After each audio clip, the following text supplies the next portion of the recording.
আসসালামু আলাইকুম বন্ধুরা, আপনাদের জন্য নিয়ে আসলাম মজাদার একটি খাবার। সেটা হচ্ছে দেখেন এই কালারটা কত সুন্দর হয়েছে। তরকারি কালারটা বলেন তো কি রান্না করেছে। আজকে আমার আম্মু রুই মাছ ভুনা করে ফেলেছে।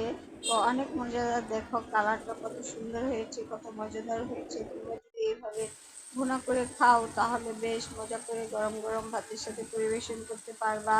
অতিথি আপ্যায়নেও তোমরা করতে পারবা। বাসার সবাই ভাইয়াদের যারা যারা আছে সবাইকে সুন্দর মতো করে খাওয়াতে পারবা। এই যে দিয়ে দিল তেল আর পেঁয়াজ কাঁচামরিচ। তো পেঁয়াজ কাঁচামরিচ আর তেল দিয়ে এখন তেলের মধ্যে একদম ভাজা ভাজা করে নিচ্ছে। পরিমাণ মতো তেল দিয়ে দিল আর পেঁয়াজ কাঁচামরিচ দিয়ে দিল। তো আমার আম্মুর রান্না কার কার ভালো লাগে কমেন্ট করে জানাবা। দেখো দেখো কত ইয়ামি, কত মজাদার এই রুই মাছের। রুই মাছটাকে রেখেছে, দিয়ে দিল 1.5 চামচ আদা রসুন বাটা। এই যে আদা রসুন বাটাটা দিয়ে দিল, দিয়ে এখন তেলের মধ্যে একদম সুন্দর মতো করে ভাজা ভাজা করে নিচ্ছে, যেন আদা রসুনের স্মেলটা একদম চলে যায়। এই যে দিয়ে দিল হচ্ছে লবণ, স্বাদ মতো লবণ, পরিমাণ মতো লবণ। লবণ না দিলে একটু মজা লাগবে, বলো বন্ধুরা, লবণ তো দিতেই হবে। এই যে দিয়ে দিল পানি, পরিমাণ মতো পানি, যতটুকু পানি লাগবে মশলা কষানোর জন্য পানি দিয়ে দিল। পানি দিয়ে এখন মশলাটাকে ভালো মতো করে কষিয়ে নেবে। তো এই যে দিয়ে দিল হলুদ মরিচ ধনিয়ার গুঁড়ো পরিমাণ মতো। এই যে 2 টেবিল চামচ দিয়ে দিল হলুদ মরিচ ধনিয়ার গুঁড়ো। দিয়ে এখন মশলাটাকে ভালো মতো করে কষিয়ে নিতে হবে। মশলা যত ভালো মতো করে কষাবা তরকারি ততই মজা হবে। এই যে দিয়ে দিল আরও 1/2 টেবিল চামচ হলুদ মরিচ ধনিয়ার গুঁড়ো। এই যেরকম মশলাটা কষানো হয়ে গেছে, পানিগুলো একদম শুকিয়ে গেছে। তো এই যে দেখো তেল চুপচুপ করে উঠতেছে। তো তেল চুপচুপ করে উঠলে বুঝবা যে মশলা কষানো হয়ে গেছে। এই যে দেখো কত সুন্দর কালারটা হয়ে গেছে মশলার। তো এই যে দেখো অনেক সুন্দর কালার হয়ে গেছে। এই যে রুই মাছগুলো ছোটো ছোটো পিস করে আমার আম্মু এই যে দিয়ে দিল রুই মাছগুলোকে। এখন এই যে কষিয়ে নিবে, এই যে দেখো মশলার মধ্যে ভালো মতো করে কষিয়ে নিবে।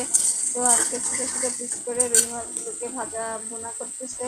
তো এই যে দেখো রুই মাছগুলোকে একদম মশলার মধ্যে ভালো মতো করে কষিয়ে নিতেছে, যেন ভালো মতো সব কষানো হয়ে যায়। এই যে দিয়ে দিল টমেটো কুচি, দুইটা টমেটো কুচি দিয়ে এখন এই যে টমেটোগুলো ভালো মতো করে কষিয়ে নেবে মাছের সাথে। তো অনেক মজাদার, অনেকে আমি এই টমেটো দিয়ে এই রুই মাছ ভুনাটা অনেক মজা, অনেকে আমি। তো একবার তোমরা এরকম ছোট ছোট পিস করে কেটে তারপর রান্না করে এইভাবে আমার আম্মু যেভাবে রান্না করতেছে তোমরা একদম হাত পেতে পেতে খাবা। প্লেটের ভাত তো শেষ হবেই, হাতও একদম চেটে পেটে খেতে ইচ্ছে করবে। অনেক মজা, অনেক মজা, অনেক স্বাদ। দিয়ে দিল অল্প পরিমাণ পানি, যেহেতু এটা ভুনা তরকারি হবে, ঝুলগুলি যখন শুকিয়ে যাবে তখনই এই তরকারিটা নামিয়ে ফেলবে। এই যে দেখো অল্প পানি দিয়ে দিল, অল্প পানি দিয়ে এখন নাড়ে চেড়ে একটা ঢাকনা দিয়ে ঢেকে দিবে। ঢাকনা দিয়ে ঢাকা পর্যন্ত এই যে দেখো একটা ঢাকনা দিয়ে ঢেকে দিল। তো এই যে বলক এসে গেছে, এই যে দেখো বলক এসে গেছে সুন্দর মতো। কত সুন্দর হয়েছে কালারটা, দেখো কত সুন্দর, কত ইয়ামি, কত মজাদার। কে কে এই রুই মাছের এরকম ভুনা খেতে চাও কমেন্টের মাধ্যমে জানাবা। আর যারা যারা আমার ভিডিওগুলো দেখেন তারা সম্পূর্ণ ভিডিও দেখে কমেন্ট করবেন। এই যে দিয়ে দিল ধনিয়া পাতা কুচি। আসলে সম্পূর্ণ ভিডিও দেখে কমেন্ট করলে একটা গঠনমূলক কমেন্ট করবেন। তো এই যে দেখো ভালো লাগলে ভালো কমেন্ট করবেন, খারাপ লাগলে খারাপ কমেন্ট করবেন। আপনাদের কমেন্টেই আরও ভালো মতো এগিয়ে যাব। তো ভালো মতো করে কমেন্ট করবেন।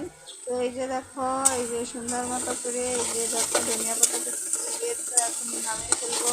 যারা যারা সম্পূর্ণ ভিডিও দেখেছেন সবাইকে ধন্যবাদ।